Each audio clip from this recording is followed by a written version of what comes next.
Once again, mayong gabi ka na itong tanan, alang sa ato karon nga pagpamalandong sa pulong, dapiton mo na nako to turn your Bibles to the Gospel of Matthew.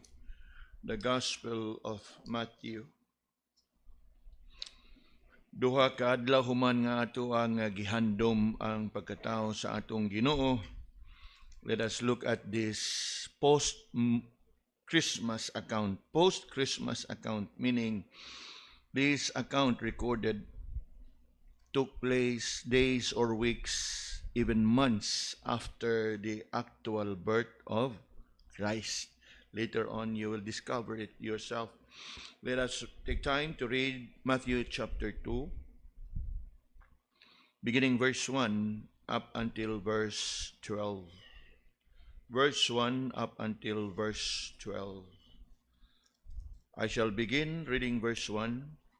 Now when Jesus was born in Bethlehem of Judea, in the days of Herod the king, behold, there came wise men from the east to Jerusalem, saying, Where is he that is born King of the Jews? For we have seen his star in the east, and are come to worship him. When Herod the king had heard these things, he was troubled, and all Jerusalem with him. And when he had gathered all the chief priests and scribes of the people together, he demanded of them where Christ should be born. And they said unto him, In Bethlehem of Judea, for thus it is written by the prophet, And thou, Bethlehem, in the land of Judah, art not the least among the princes of Judah.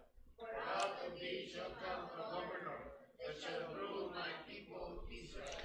Then Herod, when he had privily called the wise men, inquired of them diligently what time the star appeared. And he sent them to Bethlehem and said, Go and search diligently for the young child, and when you have found him, bring me word again, that I may come and worship him also. When they had heard the king, they departed, and lo, the star which they saw in the east went before them, till it came and stood over where the young child was. When they saw the star, they rejoiced with exceeding great joy. And when they were come into the house, they saw the young child with Mary his mother, and fell down and worshipped him.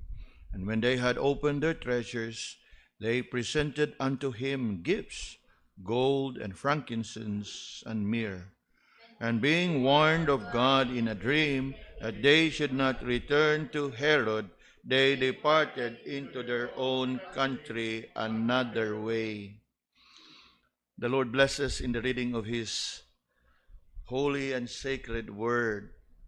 Sa kuan ang giingon, we are reading a portion of Scripture that records to us a post-Christmas. Post-Christmas, what is recorded and what we have just read did not actually transpire or took place on the very same day that Jesus was born.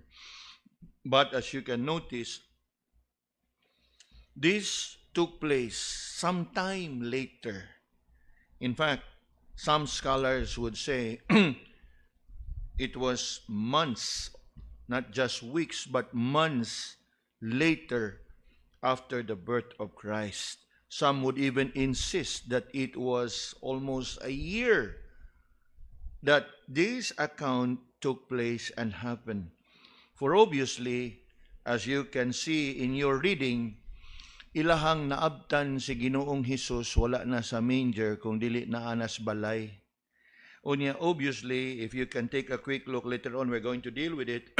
Verse 11, ingon diya, when they were come into the house. So naa na sa balay o wala na dito sa pasungan. Unya, another thing that would give us that kanang observation is that this took place sometime later, weeks, months, and some scholars would even say a year. Nga naman, because the verse here would call Jesus as a young child, no longer a baby. You look with me on at verse 9. Till it came and stood over where the young child was. And then in verse 11, and when they were come into the house, they saw the young child. Dili na sama sa Luke chapter 2 that the verse there records, you will find the babe wrapped in swaddling clothes. So that would somehow tell us that this account took place sometime later. Not on the same account, not on the same at the same time sa pagkatao gyud sa ato nga Ginoo. And obviously, ato ra pong masabtan kay ngano man, we think about the shepherds, they were watching their flock where? In Bethlehem, duol ra. These wise men, they traveled afar. They came from the east. Unya, kay kaniadto pa, may aeroplano. They have to travel. Later on, we're going to deal with it.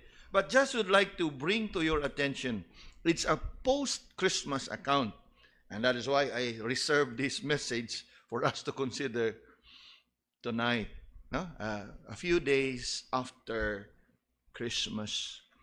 You know, mga kaigsunan, when the Lord Jesus was born in Bethlehem, God, in all His wisdom, chose to reveal the birth of Christ to these two groups of people.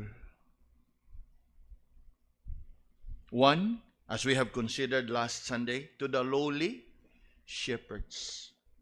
And somehow, it is very significant nga dito niya gipadayag ngadto sa mga kanang ubos og mga kabus sa katilingban. Because as we think about it, it gives us that picture that yes, ang katuyuan gyud sa atong Ginoo sa pagnganhi is for people from all walks of life. And He chose to reveal the birth of His Son diha sa mga tao in the lowest strata of society. And we have learned that last Sunday, nga diin gahulagway ka na that Christ, the Son of God that became the Son of Man, would indeed be accessible not just of the rich and the wealthy, but He can be accessible by people from all walks of life. And He was born on a manger to simply signifies nga pwede ra gyud kay siya nga maduol, makita, madangpan sa tanan. Just a picture ba nga ato ang mapamalandungan. Now, that's the first group. The other group was the wise men. The wise men. Now, they are indeed wise, obviously, because they were mindful to respond to the sign that God gave them. And what was the sign that God gave them? The star. You can be sure that it was an extraordinary star. And it is for that reason that as we think of the verse there that says, wise men from the east, many scholars would say, and I also somehow would be inclined to agree with them, that the place in which it is referred to as the east simply would refer to that place on the east side of Israel.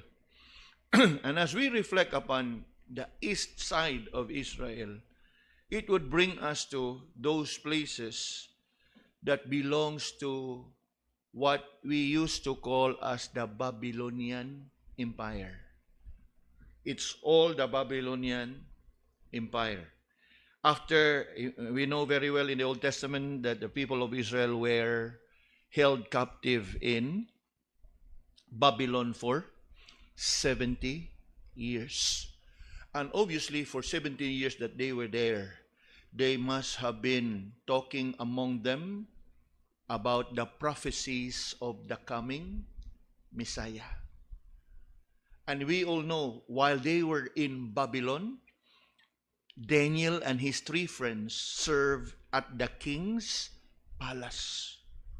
And in fact, Daniel, in his writings, had prophesied about the coming Messiah. And it is for that reason that many would believe na kining wise men coming from the east must have come from Persia. Kaya nga naman, the Babylonian Empire later became the Medo-Persian Empire. And from there, picking up from oral tradition, perhaps spoken to them by the Jews, and obviously to the wise men, this refers to those who are learned. As in the case of Daniel and his three friends, they were trained in the king's palace to serve the king. And obviously, these are the people who may have read about Daniel's writings, or who may have heard the tradition, the prophecy of the coming Messiah.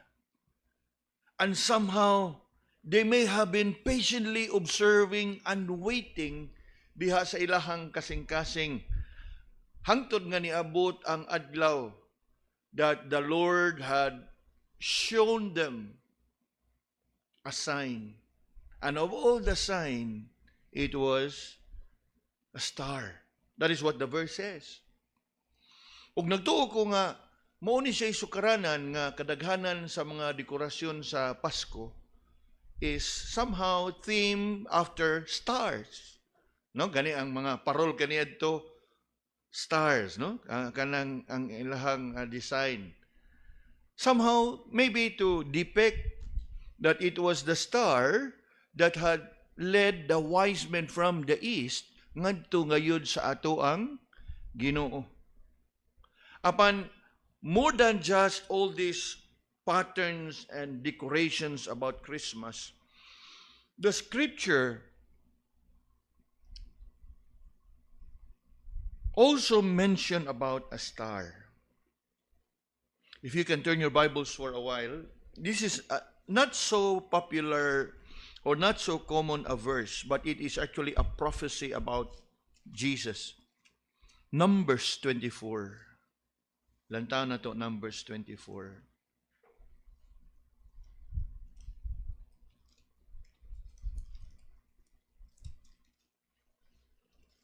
Numbers 24, and look with me at verse 17.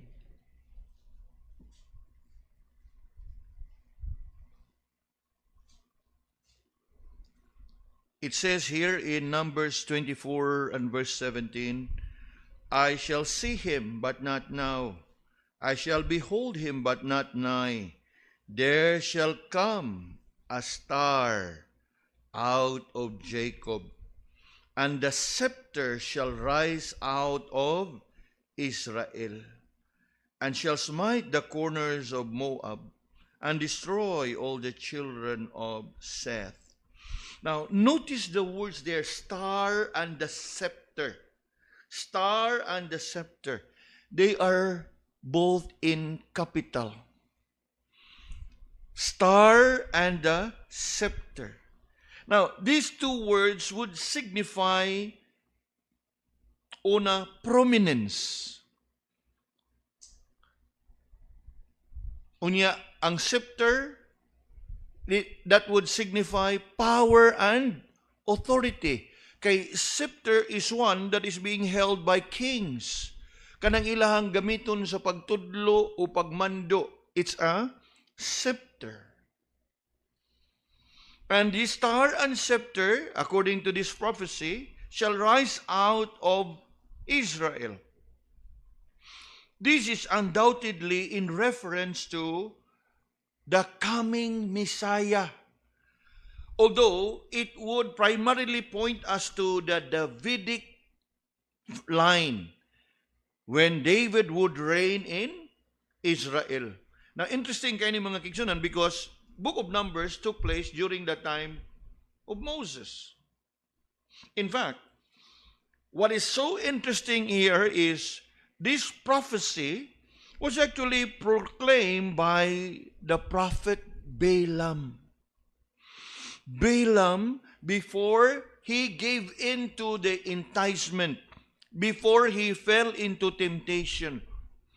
Kung atong mahinumduman, kani si Balaam was a prophet of Israel. But somehow, gitanyagan siya sa hari sa Moab, King Balak. And he was offered by King Balak, "Curse for me Israel, and I give you og unsay imuhang gusto." Now, naog ta kadiyot ha. Look with me at Numbers 24 and verse 10.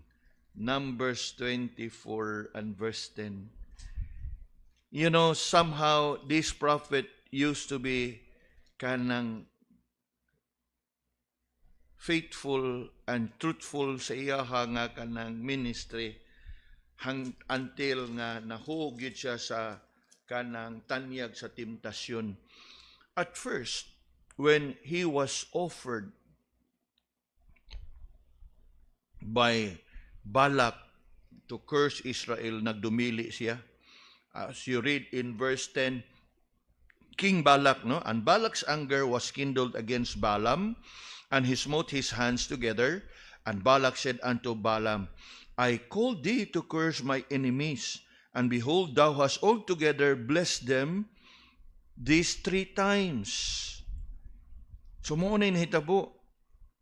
Ingon diha, "Therefore now flee thou to thy place. I thought to promote thee unto great honor, but lo, the Lord had kept thee back from honor." Ingon siya, "And Balaam said unto Balak, Spake I not also to thy messengers, which thou sentest unto me, saying, If Balak would give me his house full of silver and gold, I cannot go beyond the commandment of the Lord, to do either good or bad of mine own hand. But what the Lord had said, that will I speak." So, somehow at this point, nagpropesiya pa siya sa kamatuoran. Apan diha na dahi tilimadon nga, og dili gyud ihatag ni, naa na siya kondisyon daan kang King Balak. Kung inyong malantaw pag-ayo ang verse 13, murabag ningon siya nga, hangtod nga dili ihatag sa hari ang iyahang balay nga puno sa silver and gold, dili nako tumanon ang iyahang sugo. Meaning, at one point, he has been faithful. Apan ining tungura, nakita na natong tilimadon nga muaksyon na siya og lubad. Kay ningon na magit siya nga, hangtod nga dili, murabag ingon natog, if the price is right. Mo nigingon kaniya to sa among principal sa FEBC nga, yes, don't be a Balaam. More money, more preach. Less money, less preach. No money, no preach. That is, yes, mo ni siya. And this is really the principle that I live up to. Preach and preach and preach without monetary consideration. And you look at him. He set his condition. If Balak would give me his house, ingon siya, I cannot. Ingon pa nato nga, dili yun na ako. Pero mo lagi, kung imong yun tanawon, what is actually saying is, if the price is right. It is sad. But somehow, kining iyang gisulti is true.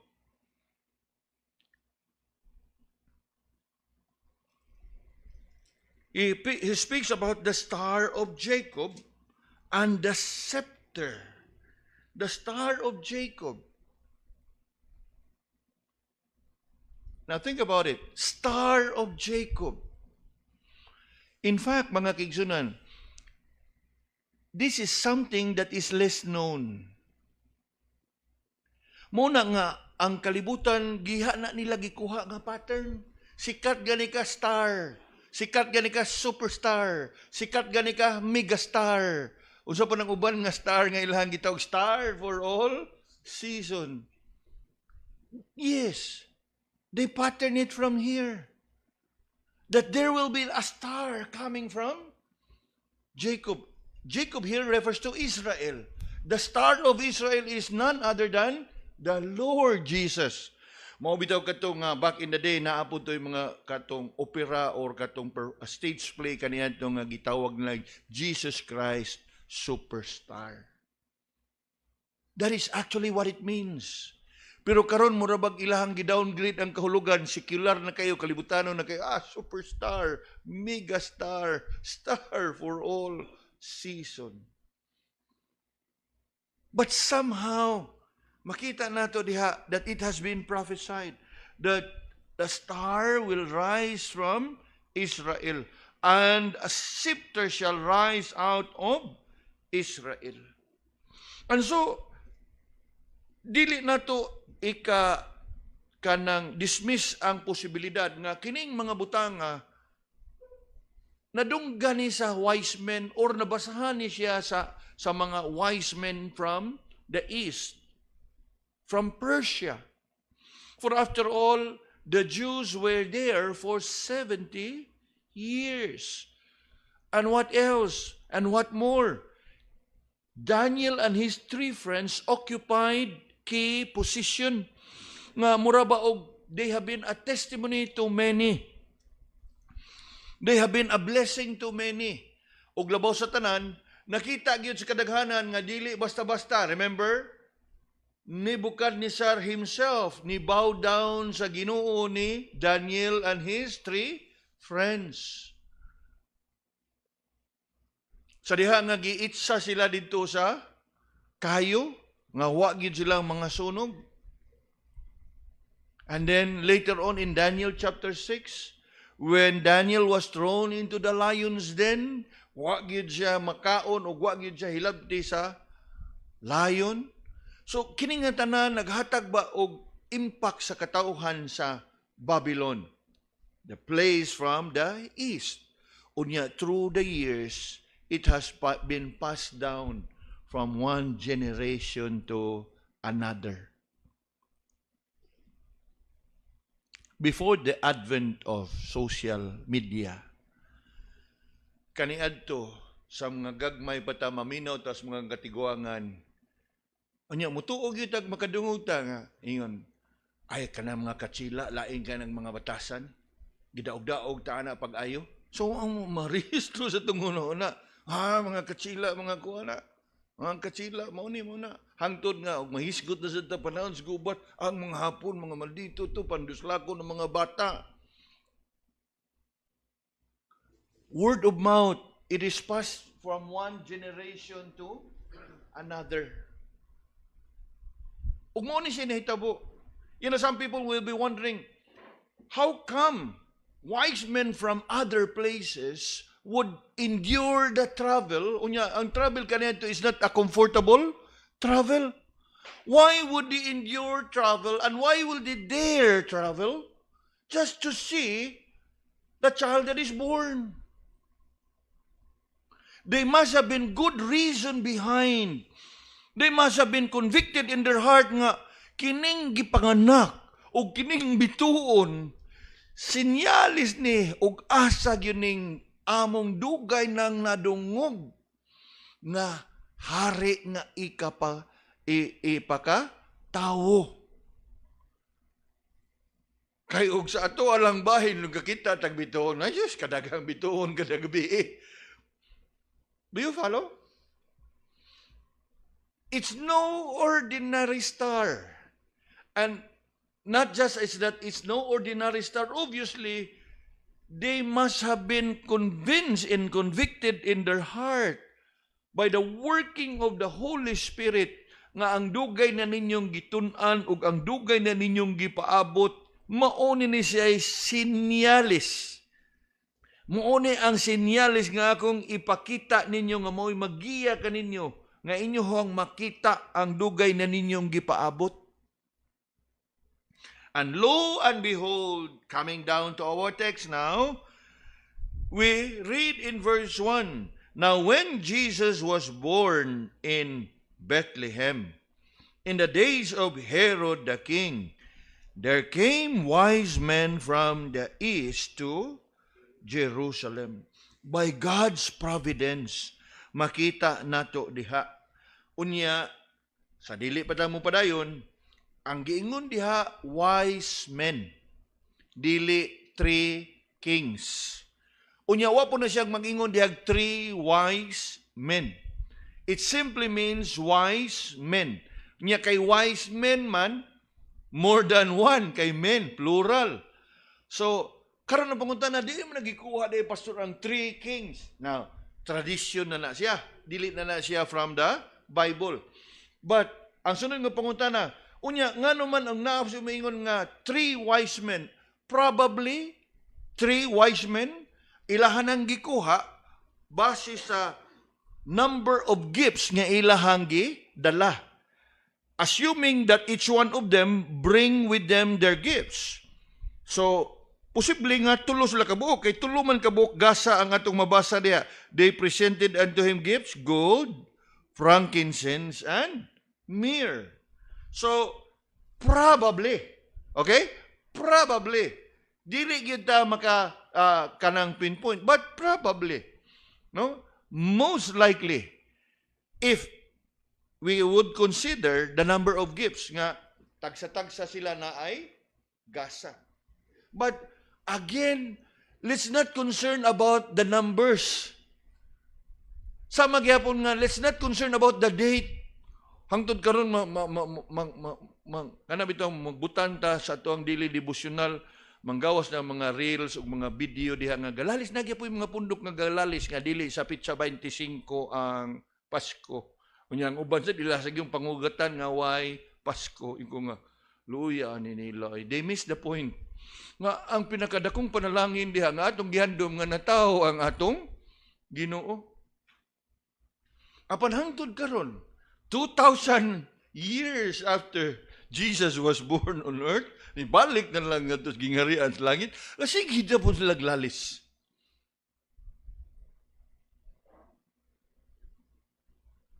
Mughiya po ni. Dili na ito lalisan, dili na ito mangugat, o tulo, pila na sila kabuk, basta kay ang Biblia gaingon nga wise men. So be it. And they come from the east. But what is more interesting to note here is what transpired ug unsay ilahang katuyuan nga ilahang gibiyahe. Now, you look with me at the very first reason of their coming. They came looking for Jesus. Kaya ato na nabasa kaganiha, now when Jesus was born in Bethlehem, verse 1. Now, verse 2, they came to Bethlehem asking and saying, where is he that is born King of the Jews? For we have seen his star in the east and come to worship him. Now, of course, verse 2 says they come to worship him. Apan kay wa pa man nilang makita, our first point should be, they came looking for Jesus. They came looking for Jesus. And that is indeed in itself interesting. Why bother to travel? May lang ang biyahe kaniya to sama sa pagbiyahe karon nga now boarding, announcing, now boarding, nindot kayo, no? Maingon na ito, mamupilya siguro ron, now boarding. Sa ilang panahon kaniya to, dili boarding. Sakay kag camel. Unya, granted mga kaigsunan, that these wise men came from the east, from Babylon, from Persia. Granted, you know what? The distance between Persia and Jerusalem is approximately like 800 miles. And you would have to travel terrains, vast deserts, disyerto, ang imuhang bihian. Unya, ang imuhang travel time, ang travel time nimo, how fast can a camel go? Yet we find them, they came to find Jesus. Now, as we think about these wise men having endured and persevered the long journey, please know that these wise men bringing along with them their gifts, and mind you, these gifts at that time are precious. Even up to now, they are precious gifts. That would give us that impression that whether they be 3 or more than 3 wise men on travel, you can be sure that they did not travel on their own. They come with an entourage. They come with a caravan. Nga naman, because of the distance, I'm sure na sila yung mga alalay nga mupakaon silahang camel, mupainom sa ilahang camel. They must have brought with them their slaves, their servants, bringing along with them their provision. Sa panahon ining kagabi, asa sila mapahuway, they can put up their tents. The following day, they can dismantle, travel na po. And somehow, somewhere, they would have to stop to buy provision. Kaya nga naman, again, 800 miles apart.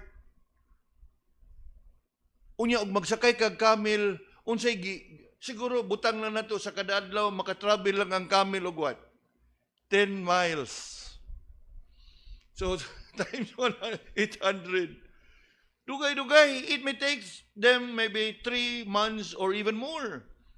Kana kung sa kada gabi mo pahuway.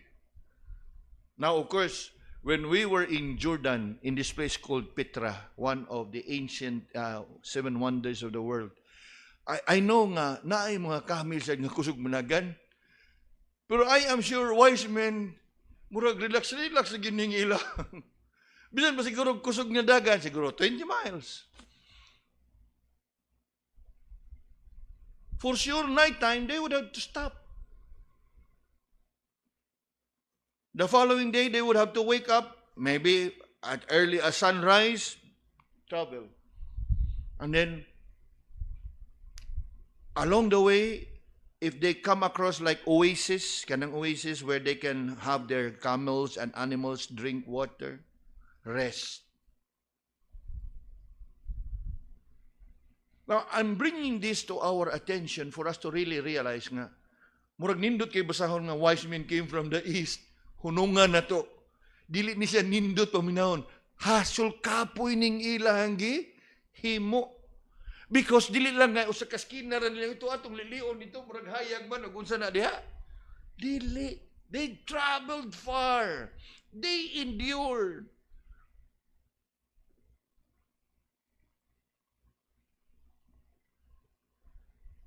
And that is why many scholars would say that this happened weeks and months after the birth of Christ. But what is interesting to really note is, una, they endured the travel. Kay ang text wa man mingon nga murag layo man mamalik na ta. Wasa ningon nga wise men yung nanay sa usa nga kamuno lang ganito pre. Murag di na ko makaya. They made it to Jerusalem. And upon arrival in Jerusalem, they really mean business. Nga naman. Verse 2 says, where is he that is born? Unya, nindot kaayo kay ngano. Now, listen carefully. Nindot kay ngano. Wag yun sila ingon, where is he that is born, the baby? Ilahangagi nganlan og ilahag yung giila nga kinsa? Where is this born? King of the Jews. Somehow they know nga kining gikapagkatao is no ordinary baby. Somehow they know nga kining gipanganak is no ordinary child, but he is the newborn king. Unya, it can be too good to be true. Ug sulagma lang na kita magud mis bituon dito nga twinkle twinkle little star mo na nga. Unya sa tanan nga ilang ginganlan King of the Jews. In other words, they must have that very accurate facts diha sa ilahang yung pangbasa, sa ilahang mga gidungog, or obviously wise men. Now, these words here would actually mean learned or philosophers. In other words, they have been reading and studying about the Messiah. Nga they themselves can identify and call him directly as the King of the Jews. They have endured the travel, and they finally made it to Jerusalem.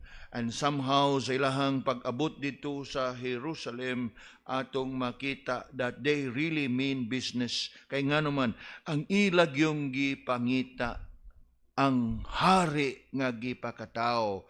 Where is he that is born King of the Jews? Sa diha nga nadungog kini sa hari. And who was the king at that time? Herod.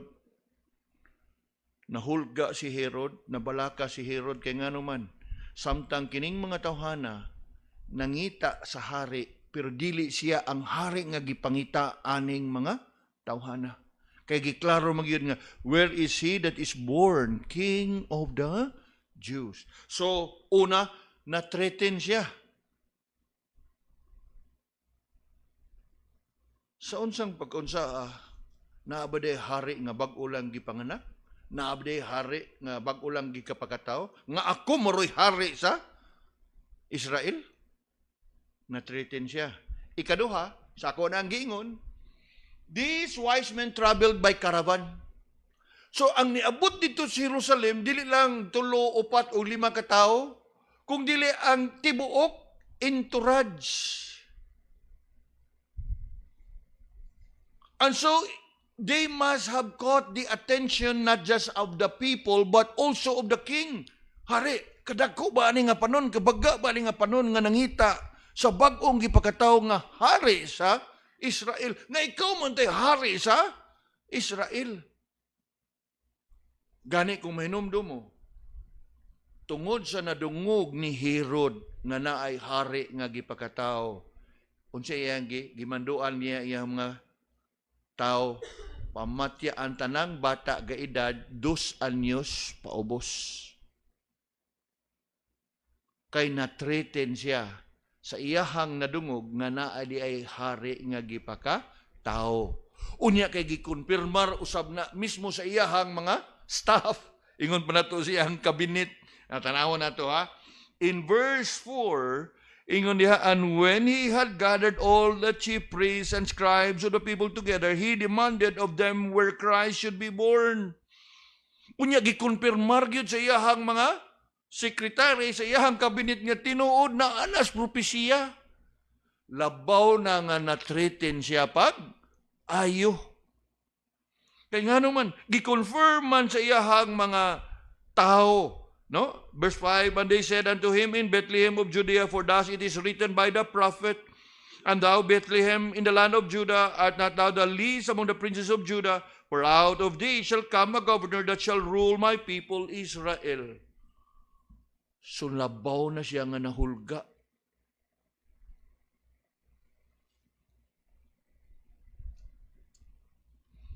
Og tungod niya na, verse 7, then Herod went, when he had privily called the wise men, inquired of them diligently. So iya habang murabag daw iyang gihigala o iyang giamigo ang mga wise men, uy, mo din iyang tuyo. Pero na, lain na ang iyang motibo. Kaya nga naman, naintriga man siya nga, dili man day ako'y tuyo ani nila. Kung dili ang bagong gipakatao nga hari sa Israel. Apan, na ay iyahang motibo na ana siya daan, gitinguhan niya na utang laraw, iyahang daw gipakitaan og maayo og iyahang giabi-abi ang mga wise men. Unsay iyang gihimo? Ingon diha in verse 7, then Herod, when he had privily called the wise men, inquired of them diligently, what time? Mao ba? Kakita di mo siyang bituon? Diin man dapita. Unsang orasan niyo nakita? No, pangitaan ninyo, og makitaan ganin ninyo, tudlui ko ha, og pahibaw ako ha, og asang dapita. Kay obviously, ang iyang tumong og tungyuha ato, nga og iyahang matultulan og asa gipakataw ang atong Ginoo iyahang patyon. In fact, mao ginay nahitabo nga diin gimanduan sa anghel si Joseph ug si Mary, you go to Egypt. Tungod ana nga diin si Herod tungod sa iyahang kahadlok ug sa iyang kabalaka nga mahulipan na siya sa pagkahari sa Israel, gipamatay ang tanang bata 2 anyos paubos. And so we read in verse 8, and he sent them to Bethlehem. At today kunumos Bethlehem, kay kadungog naman siya sa iyahang mga advisor. Dito ipakataos Bethlehem. So iyang giingnan, send them to Bethlehem, go and search diligently for a young child, and when you have found him, kung makita ninyo, bring me word again that I may come and worship him also.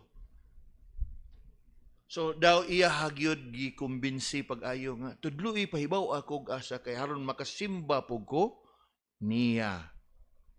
Apan we know og unsa gi iyahang motibo. But somehow wise men gyud. Wise gyud. Nga naman. Kaya verse 9, when they had heard the king, they departed, and lo, the star which they saw in the east went before them till it came and stood over the young child was, where the young child was.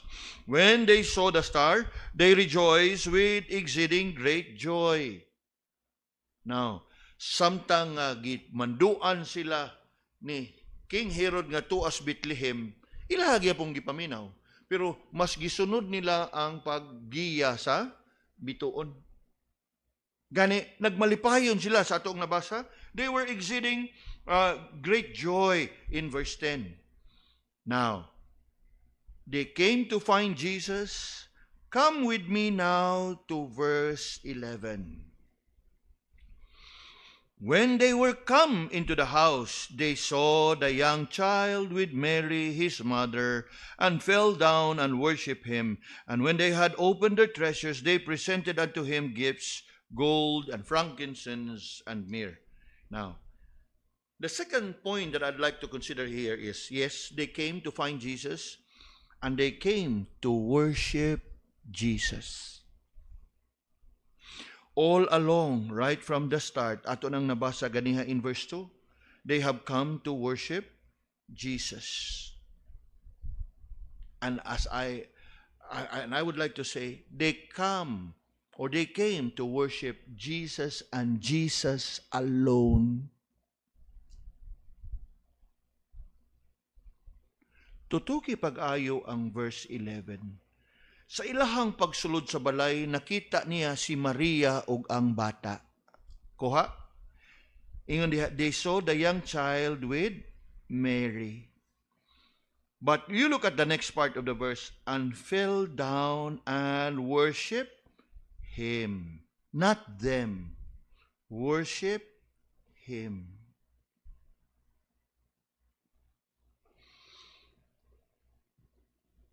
Unya, kung ato bang lantawon sa kada Pasko, of course, dili nato ikadinay, Mary and Joseph, they are important characters of Christmas.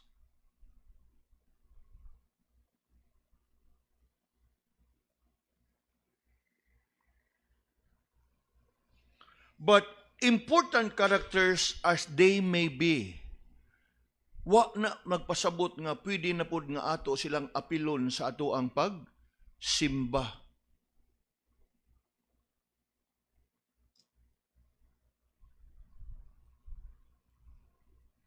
Nakuha na to? Important as they may be, but that does not qualify them to be object of our worship. No doubt, Mary and Joseph were important characters of Christmas, even in the entire life of Christ here on earth. Apan makita ginato ang wise men nga ang ilang katuyuan nganong ni-endure sila sa travel is not to find Mary and Joseph, but to find Jesus. Ang ilahang katuyuan is not to worship Mary, Joseph, and Jesus, but to worship only Jesus.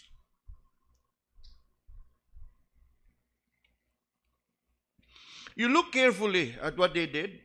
They saw the young child reaching the house, entering the house. They saw the young child with Mary, his mother, and fell down and worship Him. It's not them, it's Him. Masamtang ilahang nakita ang inahan, ang ilahang gisimba ang anak. Now, ang uban maingon ani, insulto kay ni sa inahan. Now, sa ilahang panglantaw, murag mo ilahang bation. But you know what? One thing about Mary is, she knows very well her rightful place. Wa gid siya mo demand nga apilon siya og simba. One thing about Mary is that she knows very well her rightful place, having found favor in the sight of God. Wa gid na siyang mo insister. Although ang katawhan mo ini-insister nga siya simbahon, pero as far as Mary is concerned in the Bible, as recorded in the Bible, in fact, kung atong lantawon sa makadiyot ha, Luke chapter 1. Luke chapter 1, and look with me at verse 28. Luke chapter 1 and verse 28. Makita na to diha. And the angel came unto her and said, Hail thou that art highly favored, the Lord is with thee. Blessed art thou among women. And when she saw him, she was troubled at his saying, and cast in her mind what manner of salutation this should be. And the angel said unto her, Fear not, Mary, for thou hast found favor with God. And behold, thou shalt conceive in thy womb, and bring forth a son, and shall call his name Jesus. He shall be great, and shall be called the Son of the Highest, and the Lord God shall give unto him the throne of his father David. So, nasayod si Birhen Maria sa iyahang kalugaran, sa iyahang kahimtang. Nga, yes, nahimo siyang bulahan, nahimo siya nga gitawag og blessed among women because for one reason, she has found favor with God.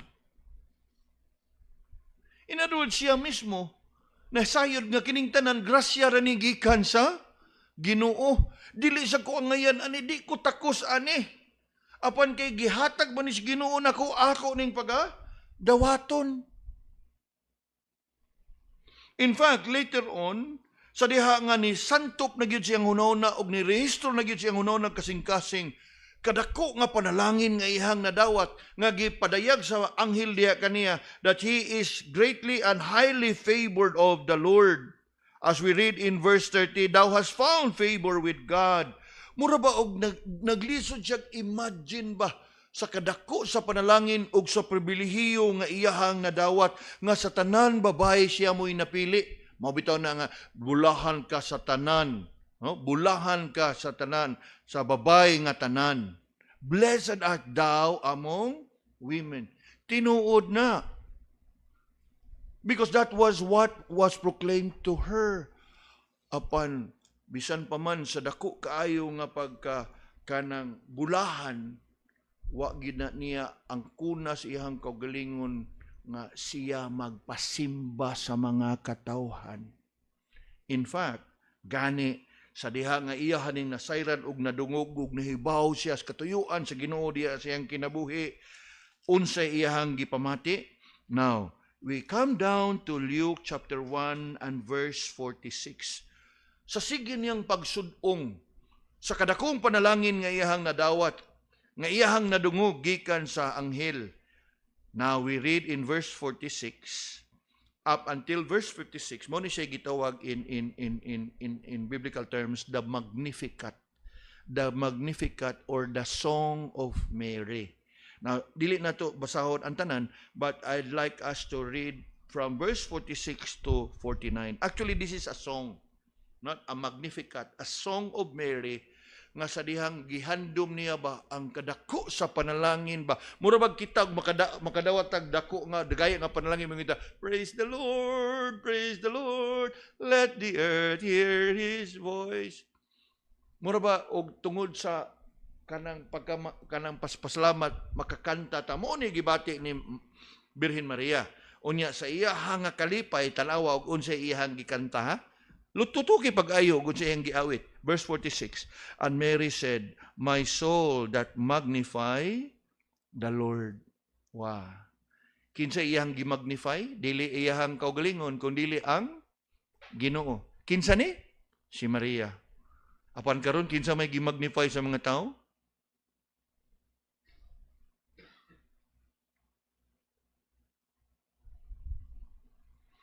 Si Maria mismo ningon, my soul magnify the Lord. Unsa pa gyud diha in verse 47? My spirit rejoice in my God, in God my Savior. So siya pud mismo gani ningon nga, I rejoice in God my Savior. Sa ato pa kay baw siya nga siya usa ka tawo nga makasasala luwasonon usab sa grasya kaluoy sa Ginoo.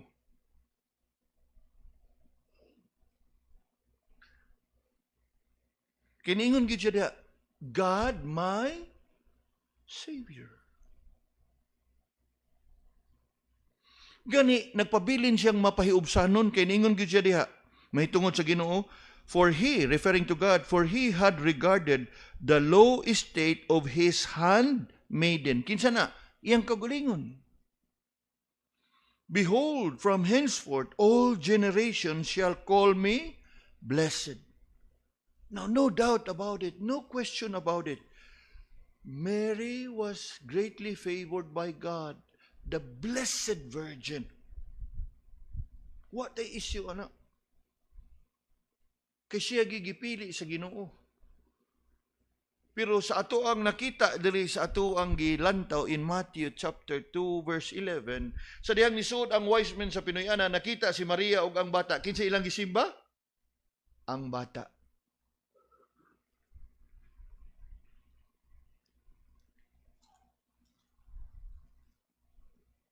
Yes.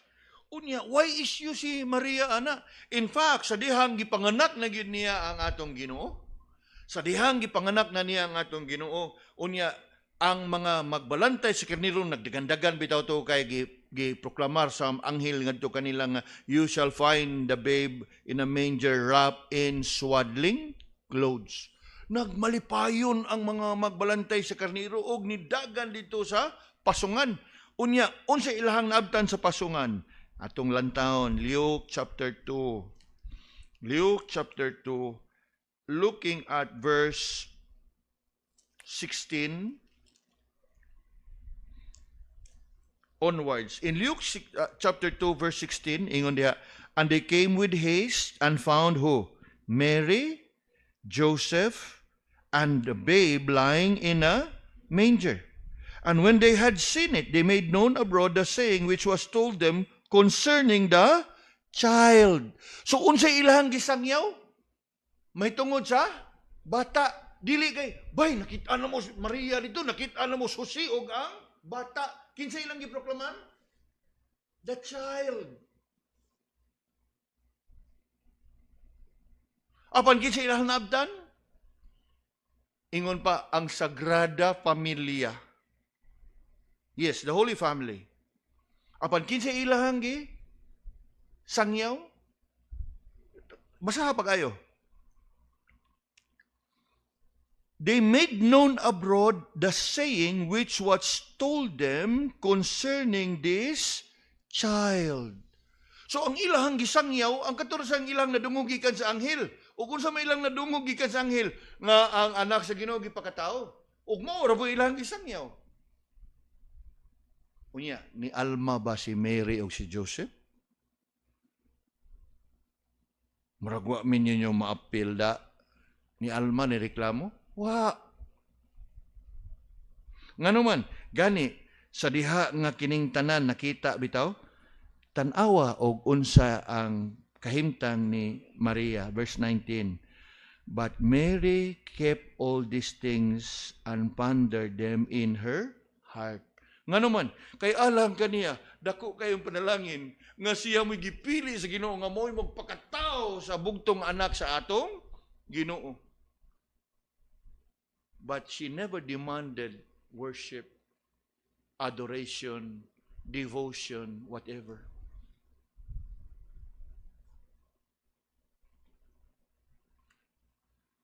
In other words, Mary and Joseph, they know very well sa ilahang lugar o angay nilang kalugaran. They never presume and assume for themselves a place or a position to be worshipped, to be adored, or even to be an object of somebody's devotion. Devotion and worship must only be towards Jesus.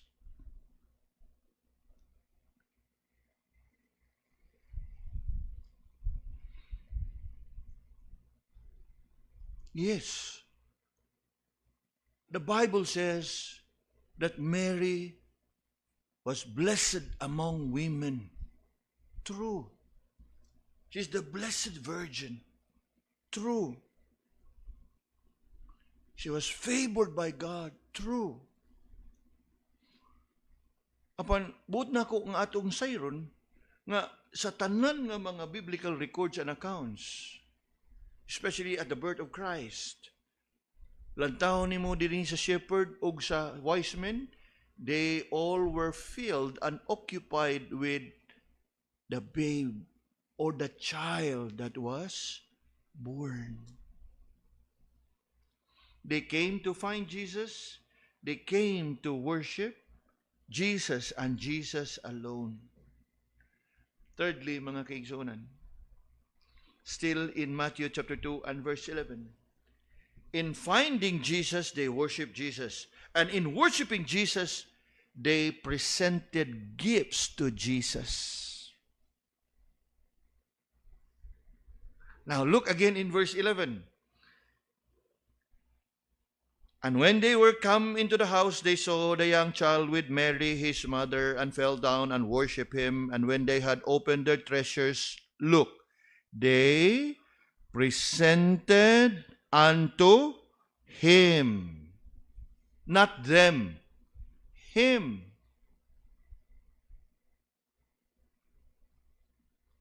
It was very specific, very particular, him. It was very personal, him.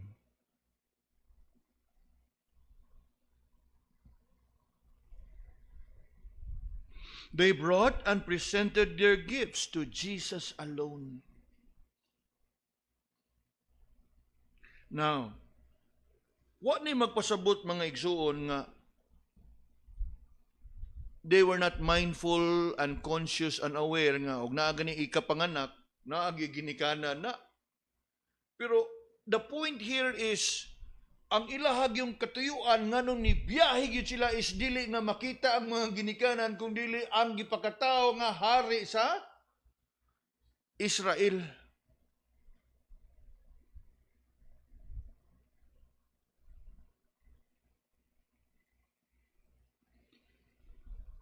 It's not that they are not aware or mindful of Mary and Joseph. It is simply because they know the very purpose and intent of their coming. Ang ilahang makita o ilahang simbahon ang gipakatao nga hari sa mga Hudiyo, ang hari sa Israel. That as we look at all these mga kaigsunan, they all came to see Jesus and Jesus alone. They came to find Jesus. They came to worship Jesus. They presented gifts to Jesus. Nga sa ato ang paglantaw niini, makita ba nato that no doubt we think about Christmas, it is all about Jesus. Yes, Mary and Joseph, they played a very significant, very important role but lest we be distracted, if not deceived.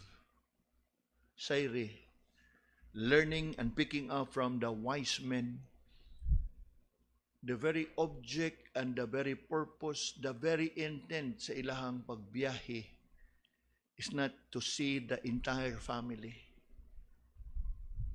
but to see and worship the newborn King. Nga diin, ato pong malantawan, ug ato bang mapamalandungan, ug kinsa gyud ang angay natong simbahon, kinsa gyud ang angay natong daygon himayaon, ug kinsa gyud ang angay natong alagaran sa atong kinabuhi. 2024 is coming to an end. Looking forward to 2025. May we commit ourselves once again to walk with the Lord, to serve Him diha sa atong mga kinabuhi. Let us pray. Lord, salamat sa padayon nimo nga pagtudlo kanamo, allowing us to revisit and review these biblical accounts, that we be established in the faith, and we be able to carry on sa amuang pagpangalagad diha sa kamatuoran. O sa husto nga mga paagi, Ginoo, nga ikaw mahimaya sa among mga kinabuhi. O Lord, have mercy. Be with us as we spend some time in prayer. Andama ang among mga kasing-kasing, Ginoo, sa pagdangop diha kanimo. In Jesus' name. Amen.